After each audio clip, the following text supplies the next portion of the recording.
safe to Barcelona, or if you're local, I'm a bit jealous.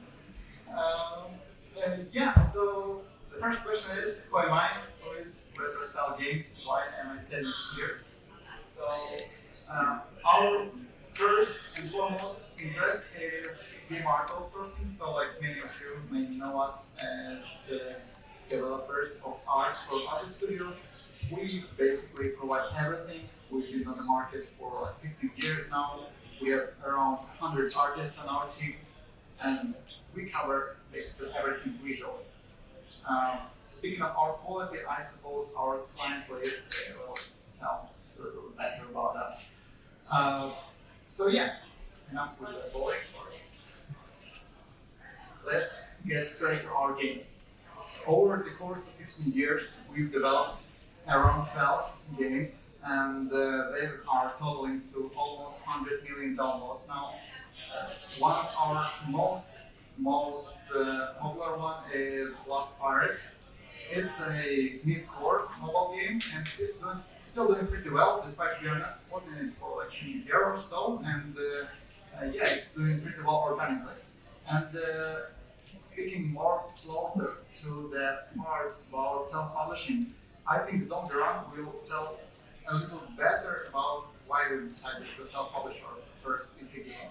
So when we were going to publish Zonderan in 2013, we had an offer from a publisher, and like it was just basically I'll sponsor the development, I'll cover the marketing expenses. It was like a no-brainer, but the only catch was that they wanted to have full control over the production. And despite we were not in a position to negotiate, we still decided to go on our own, and it paid back pretty well. Because right off the bat, when we launched the game, it was a complete flop. It wasn't doing any good, and the only reason why it has succeeded and why it got to the, I suppose, third place in the US store, totaling through downloads.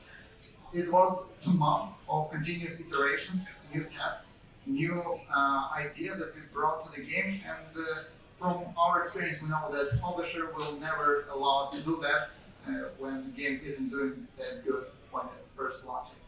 So like it was our first experience when we were talking to publishers, when we were discussing some stuff related to marketing and anything like this. And we decided to preserve our freedom to have 100% holding share of our own game, and as I said, it paid back pretty well. Fast forward 10 years or so, and we are launching our first PC title. Why we decided to launch it, it's like another speech, another story, and like to put it simply, it's a underwater roguelike game where you fight mobs, then you go on the ground and mine some resources, and after that you basically upgrade your mech and go over and over again, so like as a typical roguelike. One of the main advantages we plan to bring to the game is availability on across all of the platforms. So we've started with Steam, we'll continue on mobile, and after that we'll bring the game to the consoles. Speaking of our route that we initially planned, we had 3 different options we could take. So the first one, and like the easiest one, was to get some additional funding, and after that fund the development, fund the marketing. So like basically attract some money and in exchange for the revenue or the royalty on the project. Spoiler alert, we haven't got anything. I don't know why we didn't get anything for our first PC game. But yeah, the second approach was partnership with the publisher that will help us in the areas where we are not that experienced. So first of all, it's marketing. Second of all, it's like negotiation with the platform holders. So like if you're talking about Steam or Netflix or maybe Xbox's subscription, Xbox Game Pass. Yeah, and we did a little better here, but again, there are some more nuances that I'll cover later. And the third way was to do, as always, self-publishing. So production of the game will be done in-house, fully by our team, and publishing too. And that's the way we chose. We chose to preserve 100% of the rights for the game. We chose to preserve 100% of the revenue, and to save the expertise in-house. That was one of the most important parts for us.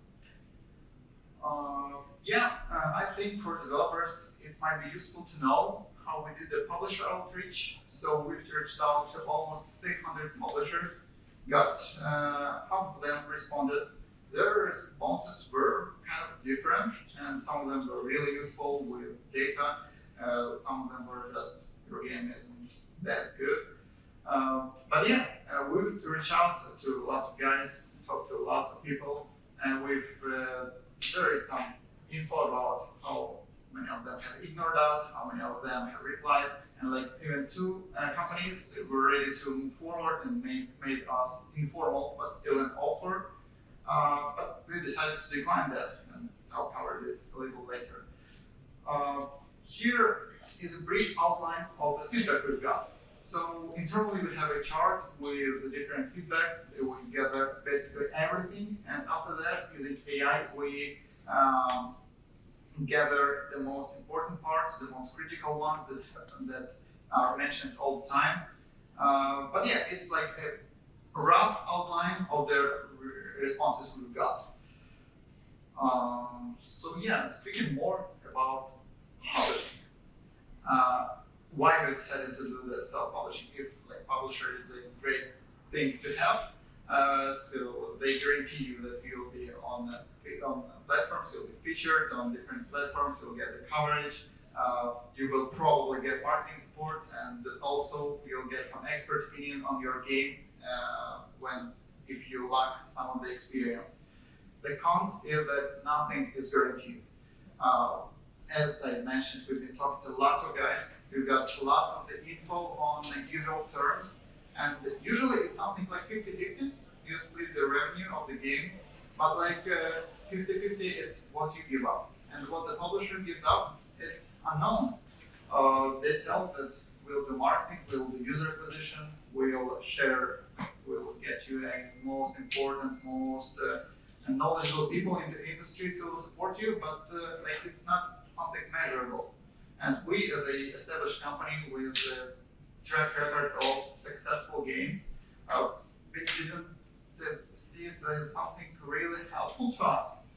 And moreover, when we were talking to our clients about publishing, we found out that not most, but let's put it that some of the publishers sign twice as much games as they can support, and only after that they decide which one of them they are going to promote and which one of them they are going to help. So basically you give up 50% of your game, and if it isn't doing really good, you're not getting any support at all, but you're still giving up half of the revenue.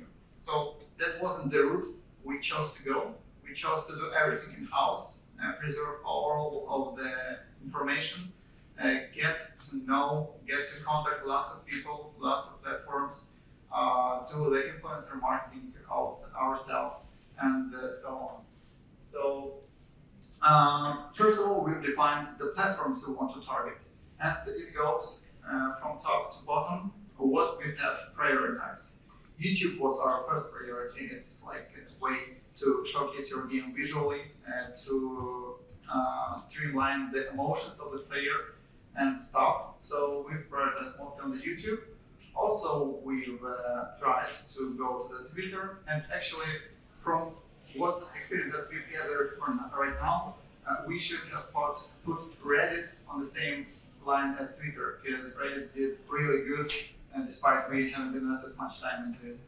And Discord is our main place for our community, where we share updates, where you can talk to our developers, where we have some giveaways or Q&A sessions. LinkedIn is a business networking platform where we well represented, so it was kind of easy to make some noise there. Yeah, speaking about Twitch, TikTok, Instagram, and Facebook, we haven't got much experience in it. So I see how TikTok can be really helpful for games, but we haven't tried it. We tried, but we didn't really succeed. But if you know how to crack the algorithm of TikTok, you should definitely go for it. Here is the outline of our dashboard of the tasks we had for the publishing of our game. That's only like marketing activities. It's a little outdated, but it gives the idea. So we split the tasks. Here's Oleg, RNGBDM, that's me.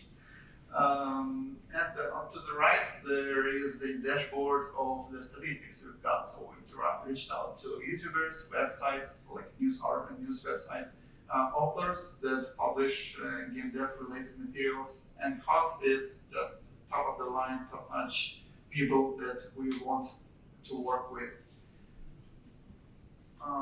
Here are some numbers when we're talking about YouTube. We did quite a big outreach to YouTubers, and we did quite well in terms of free promotion for our game. Is we were targeting people that are interested in similar games. We were talking to them lively, not like some kind of cold outreach or something like this. We've asked if you are willing to make a video, if you will share a key, here's our game, here's what we plan to bring to the market. And lots of people were genuinely interested. And that's the main strength we see. Because what we have got is organic interest is a lot more profitable in terms of user engagement than a monetary one when you just pay to the YouTuber to do a video. It's like on a whole another level when a person gives his genuine emotions to the video and when the viewer sees it. And right now we are testing some sponsorships to the YouTubers, and we clearly see the difference between user engagement from these campaigns. Here is an outline of the platforms we want to bring our game to. I go from left to right. Steam and Steam Deck are already available. We've made it through Steam Next Fest. Also, we are testing our game on the Steam Deck. So it's a complete green light. We are doing really good. Speaking of the Epic Games Store, we've talked to some guys, and as we understood, Epic Games is more interested in bringing new games to their Unreal for Fortnite engine. That's there's where the interest is. And there are some guys from Epic Games, so maybe they can correct me if I'm wrong. But still, that's what we've understood. So right now, it's somewhat of a gray area for us, and also our game is made on Unity, so maybe it's not a great fit. But still, the platform is awesome, and we want to continue negotiations with them. Speaking of the Google Play and App Store, we have a green light. We had quite, as I said, 12 games before, and we have everything established. Also, we've reached out to Apple and Google asking for some kind of marketing support, maybe featuring, and Apple are happy to help us when we'll be closer to the mobile launch. From Google, we haven't heard something similar, just saying. Speaking of Amazon, we've also got some positive feedback from our clients that that's something where we should feature our game on, but unfortunately, we are not still there. We haven't started researching the platform, but that's something everyone should consider. Netflix is another interesting platform that is getting some traction right now, and we've tried to pitch our game to Netflix, and unfortunately we got a rejection. And after talking to some people from Netflix, we understood that after a great success of GTA Trilogy that was ported to mobile devices, it got lots of money to them. They are looking mostly to port old titles to their platform. So like they are looking for some titles that have some legacy behind them and not some indie games. That's what we've understood. So probably they are going to launch some of the indie games too. So you should take them into account. Nintendo is also another really interesting platform, especially Nintendo Switch is a great thing to play our game on. But right now they're having some troubles with approving us as a development partner. They're still in contact with us, they are constantly replying to our messages, but we are having some trouble there, but I hope they will be resolved. PlayStation, we haven't delved into it. It seems to be pretty straightforward, but yeah. And Xbox worth mentioning because they have lots of plans and lots of initiatives to support indie developers. So first of all, they offer funding for porting their game from PC to Xbox, and it's kind of easy to get as far as we heard. Also, they fund development of prototypes for the games. And another interesting thing, they're really proactive. When we've signed up to their developer program, we've been offered to receive like a physical Xbox kit for the development purposes, and like it's nice thing to have. And despite we haven't got not the grant, not the investment, not the physical kit yet, we like how they approach the indie publishers, and I think they're really going the extra mile to help us. We got to the Steam Next Fest that took place just a week ago, last week. I'll just briefly go over the insights we've gathered. I won't tell you how we were getting ready to it. So, like, first of all, and the most important part is to publish your demo at least a week in advance to the Steam Next Fest. And so when the Steam Next Fest date will arrive, your game will already have some of the people playing it, and it's really helpful for the algorithms of Steam. Sorry. Also another thing is live streams. So like you can broadcast your gameplay 24/7, and it's really helpful. It gets you featured on the main page, and peak viewership we've had was like 1,000 people watching our stream simultaneously. It was just a pre-recorded 3 hours fragment. So it's a really interesting way to gather some traffic. And probably the third point is to bring as many localizations as possible.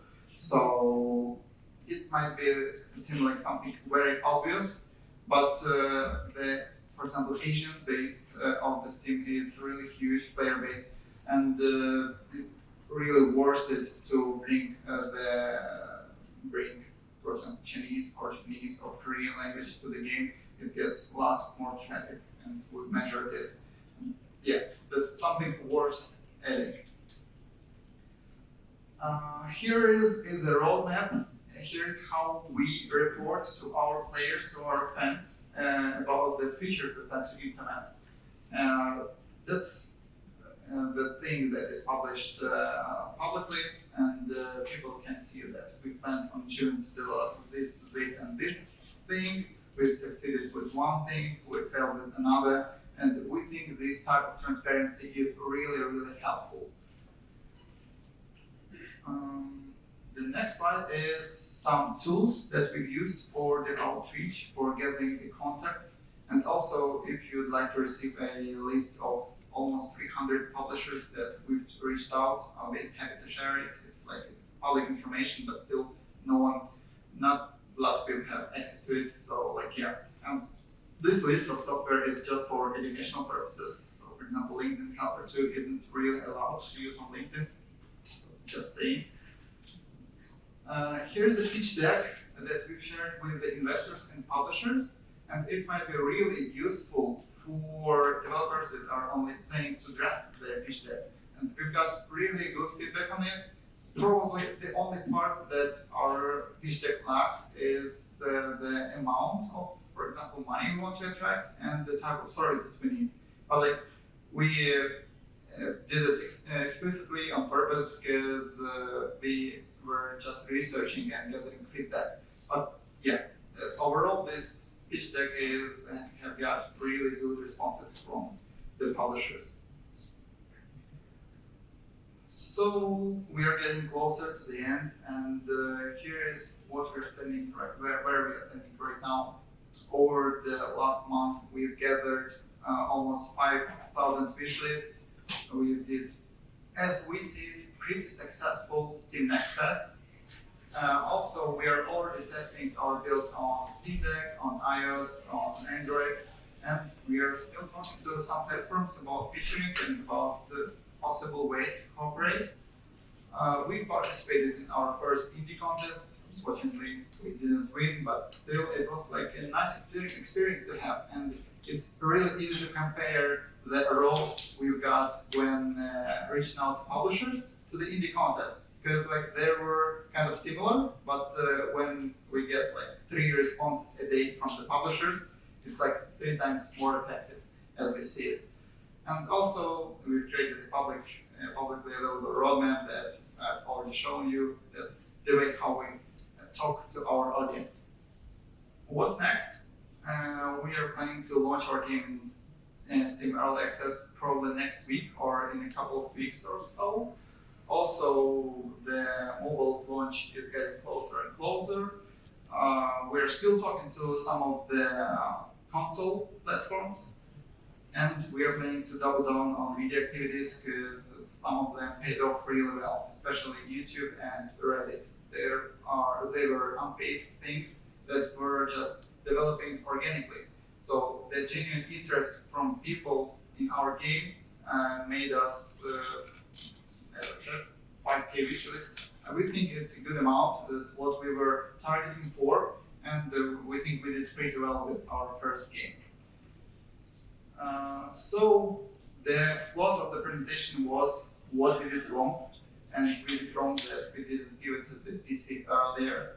The mobile games are awesome, but as an established company that's working for more than a decade or so, we really have to receive this type of knowledge on the PC games publishing, on the console publishing, to get overall idea of how this market works.